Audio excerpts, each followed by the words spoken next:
All right, let's get this shit started.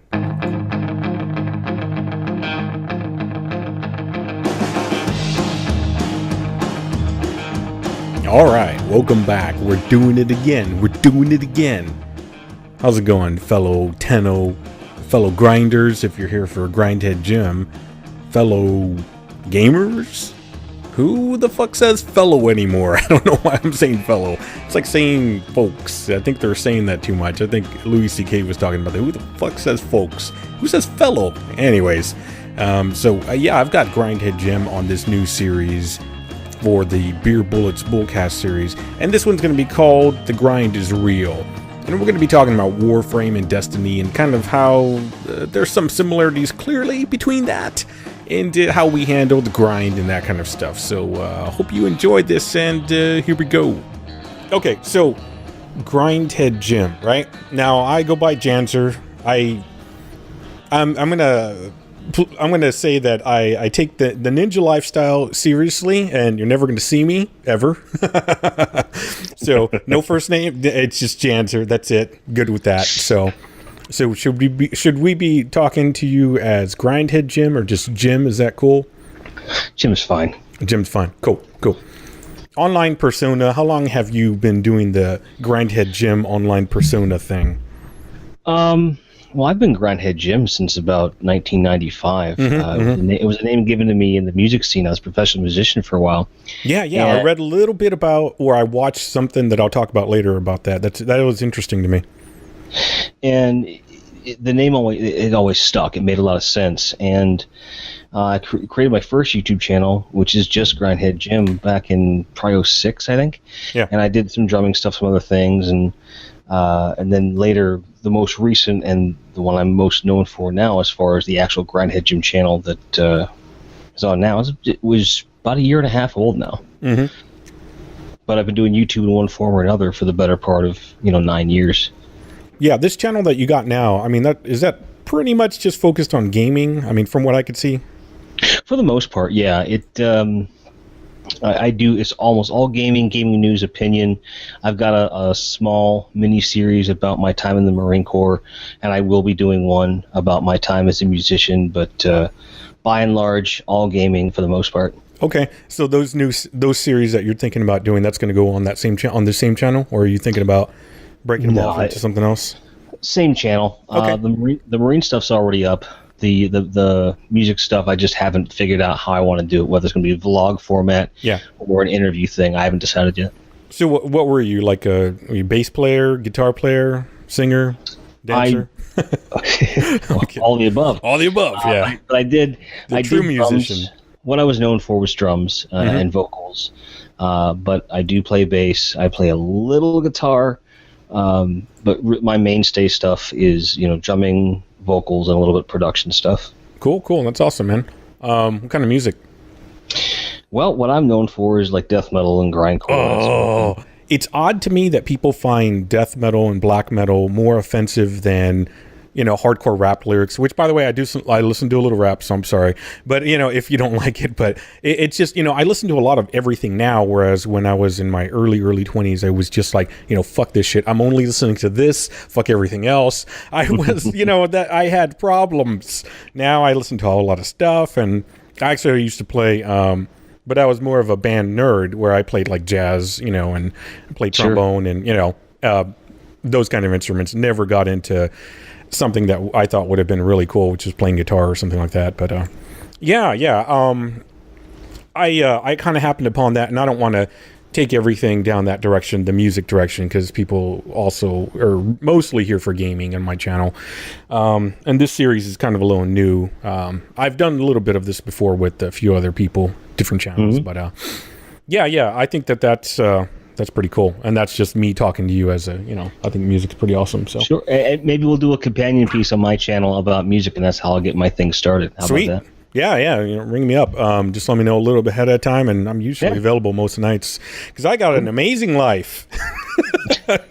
You and me both, pal. That's what we're about to discover. Well, all right, let's talk about gaming. That's what people are here. I just lost the majority of my listeners right there, that first 5 minutes or whatever that we were recording. So now let's talk about gaming. Okay. So, yeah. The comparisons between what is Destiny your focus game? Is that kind of like your primary right now? I would say so. As I've said in my channel, I'm in a minor lull just between DLC releases and expansions. Prior to that, it was kind of a bunch of different things. I used to be a guy who would be in spurts where I'd play one game for a couple months and then move to the next and kind of like that. And I was never that guy to play one game all the time. Yeah. Halo being the exception for a very long time. Yeah, we have very similar kind of patterns here, man. Yeah, and then one game comes along, and it's like, oh, I've got to play this. And Destiny became that game. It was not meant to be that way. Yeah. When Destiny came on the radar, I was more excited about Watch Dogs, and still to this day, I advocate the fuck out of that game. It's an amazing experience for what it is, with the understanding that, just like Destiny, it is the framework and the ground floor of what's coming. And so when Destiny comes out, the beta had hit, rather, at E3, right? And I got a code immediately because I'm in the MVP program for Sony, and they're like, "Hey, you have this code. Check out the alpha." Okay, great. Yeah. Play the alpha. I was like, "Okay, it's pretty good," and I put it down. I barely touched it. Then the beta comes out, and I'm hooked. And if you watch the videos I have leading between the beta ending, and the game's release, about 6 weeks, I'm like a heroin addict in withdrawal. Yeah, I'm like itching. I'm like, yeah, I've got similar kind of experience with Warframe. And my patterns for games were, I never really finished a lot of games. I would just kind of play them, and then I'd move on to something else, or I'd have a whole rotation of games that I'd play with. And I even went to a point where I got down to just playing Flash games and thought, I'm not going to play video games anymore. And then something kind of drew me back in. And for some reason, Warframe was that game for me, where I've been playing that game for over 2 years now. That is ridiculous for me. I don't understand that. But it has enough of I know for me, it has enough of the basic properties of what I need to keep me playing. And that's pretty much it. And I would have to agree that Warframe had the exact same potential for me when PS4 launched, because I saw where the game had been, where it was, and where it was going. I said, this is great. Yeah. And we can talk about this in more detail later. I honestly think that if Warframe were a full AAA release, in as much as you pay for it, you pay for some expansion packs, but for the most part, your experience is free, truly free, once you pay for it.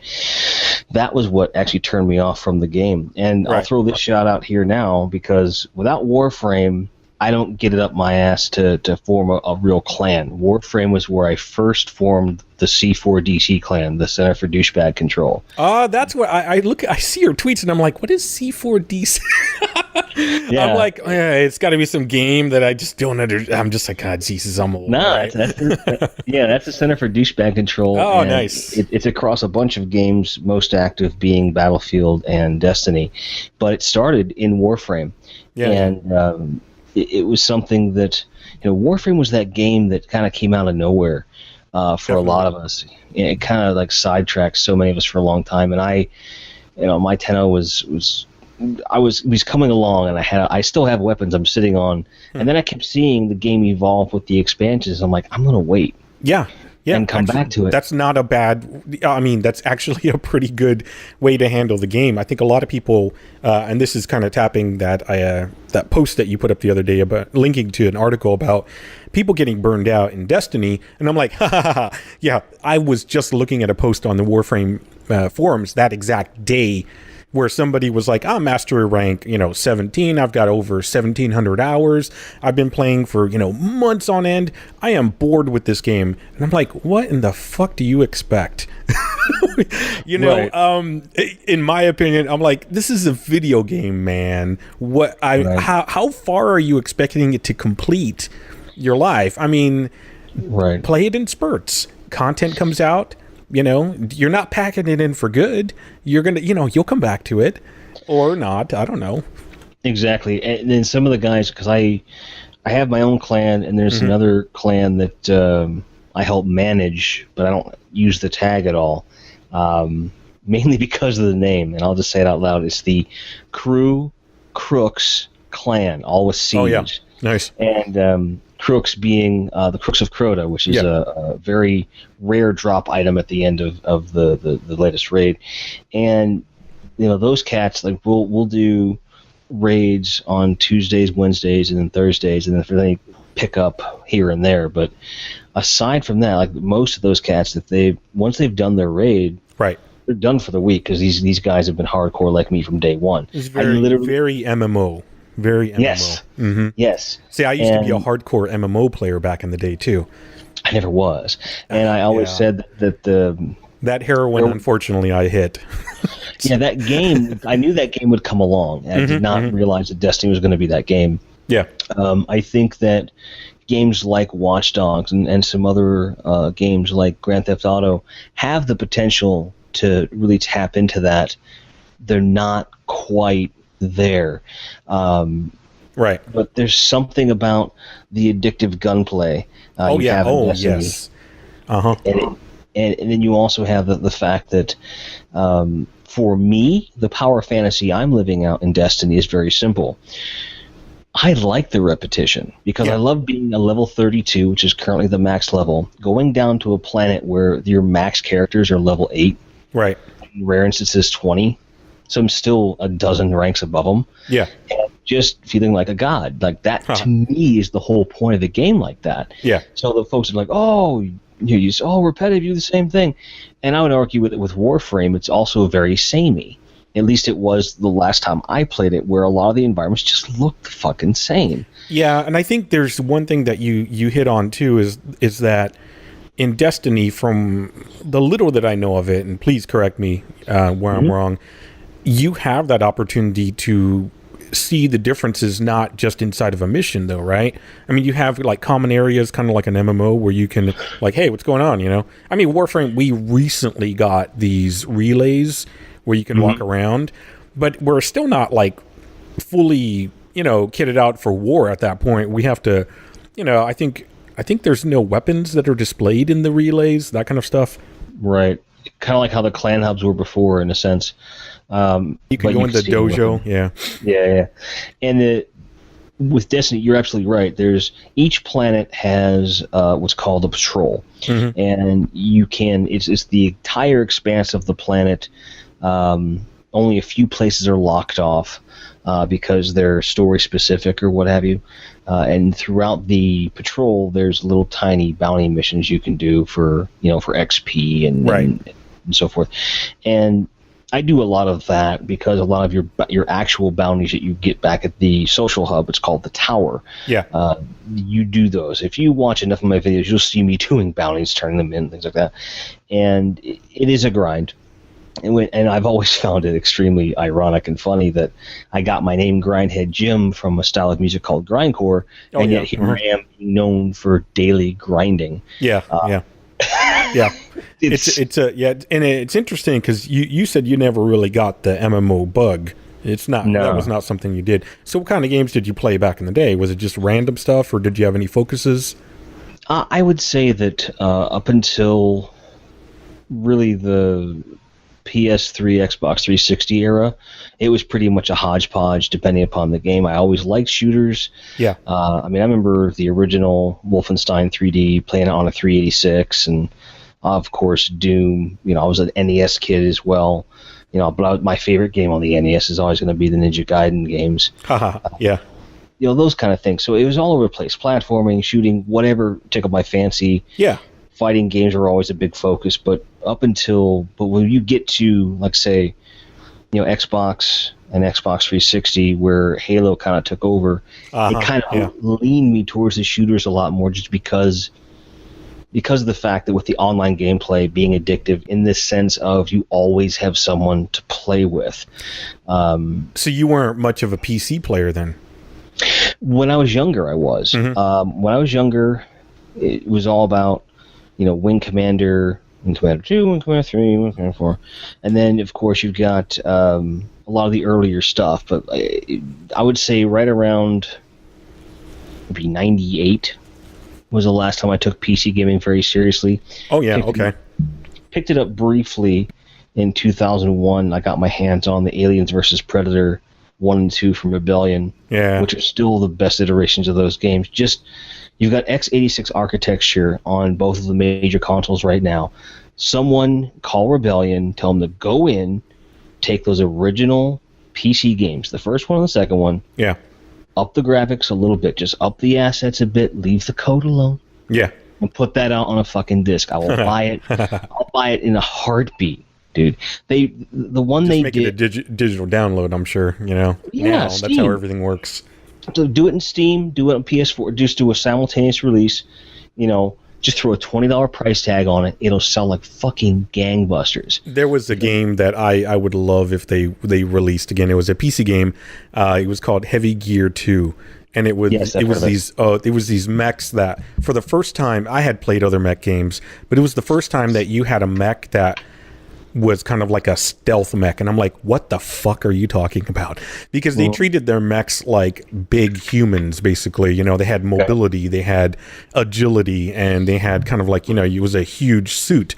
Versus the Mech Warrior series, which was like, that is a tower that you're moving around, and you know, it was just a big box that you're moving around. And there were, you know, I love the mech games, but I would kill for a Heavy Gear 2. It's such a great game, I thought. There's so many mech games out there that just kind of fail at what the ultimate goal, and I think no one's really touched on it 100%. Which really should be, it's the kaiju fantasy, right? Oh, yeah, I think so. And there's a new Godzilla game that's coming out. It's made by Bandai. It's coming out this summer in Japan and the US. Thank fuck. And it looks really good. And then that has that fantasy, but I believe it's a third person.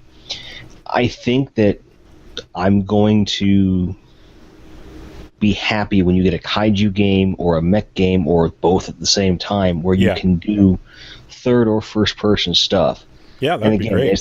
There's that power fantasy again, like with Morpheus and Oculus Rift being what they are and getting the support that they're apparently getting. It's just a matter of time before I get a sim where I can knock it over. Yeah, that's, you know, I'm 38 years old and in May. Right? I've been a fan of this stuff as long as I can remember. Yeah. I mean, we had a black and white TV that had a built-in Pong console when I was born. Okay, oh, that's crazy. So there's never not been a console in the house. Right. So we're just now getting to a point where the games that I always imagined can come true. I've said these things. Yeah, absolutely. Yeah, it's true. But it seems like the stuff that most of us want is regarded as niche by the mainstream media. Right. And I don't understand that. Like, I have yet to find a gamer that takes gaming somewhat seriously, isn't a casual, as I like to say. Yeah. If you tell them, hey, you can do a kaiju or a mech game where it's first person and you can feel like you're walking around. Yeah. You don't normally get the answer, it sounds dumb, I won't play it. Because that's a dumb response to give. Why would anybody think it was dumb? Right. Of course it's fucking amazing. And for me, that harkens back to, like, you know, watching Godzilla movies, watching all that bullshit back when I was a kid and being like, yeah. And it is that power thing. It's fucking cool. There's a lot of things that I analyze, but I think when it comes to being the big mech or being the big monster, I'm like, yeah, it's just fucking cool. I'm sorry. Right. I'm going to go with that. That's my answer on that. Stuff like the Armored Core series fell through for me a bit, you know. It's nice to... I remember I would customize the shit out of my mech, and then the battles were very lackluster. You know, they were okay, but they never really nailed it for me with the controls, and I don't know. For some reason, that one Heavy Gear 2 seemed to do a pretty damn good job. But I was mostly PC. I mean, I had consoles and stuff, but once I found out that I could build a machine and just play games on this and connect with people on, like, Diablo, oh man, I was hooked on that shit. That's what made me get into the, you know, line of work and what I do now. I'm not a tech person anymore, but that's what started me on, like, okay, how do you mod a machine? How do you build a machine? How do you, you know, get more power out of it? You know, it's just like a gearhead, only with computers. And I was like, oh, this is actually not even that hard. I was like, you only got so many components here. You can't really fuck it up that much. So, yeah. And then it was all for games, though. It was, I wasn't building computers because I thought, well, I can, no, it was just, I just want to play video games. I want to play this game where I'm going down into dungeons and killing, monsters, and then people can play with me too. That's fucking cool. Yeah, I want to do that for my life. Thanks for having me on here. It was really a lot of fun. If you like the sound of my sultry voice, you can hear it over at youtube.grindheadgym.com, or anything I do is accessible through grindheadgym.com, Twitter at grindheadgym, and fuck it, just search me, Google Grindhead Gym. You will find everything I've ever done because I'm the only guy out there with that name. True. All right, what did you think? Fun? Cool? Did I waste your time? I hope so. We're all about time wasting here, right? No, seriously, let me know what you think. I've got a cough drop in my mouth. Sorry about that. Let me know what you think in the comments. Do you want to hear more of this guy, Grindhead Jim? Check him out. Check out his channel. He's got a lot of thoughts on Destiny and games in general. He's got a long gaming history. We match up on a lot of things when it comes to gaming and kind of thoughts in general about that stuff. So, and if you're interested in being on the Bullcast, Beer Bullets Bullcast, talking Warframe or talking gaming, let me know. Drop me a line, and we'll see what we can do. Alright guys, thanks for watching, and we got the next episode coming up pretty soon. We'll see you next time.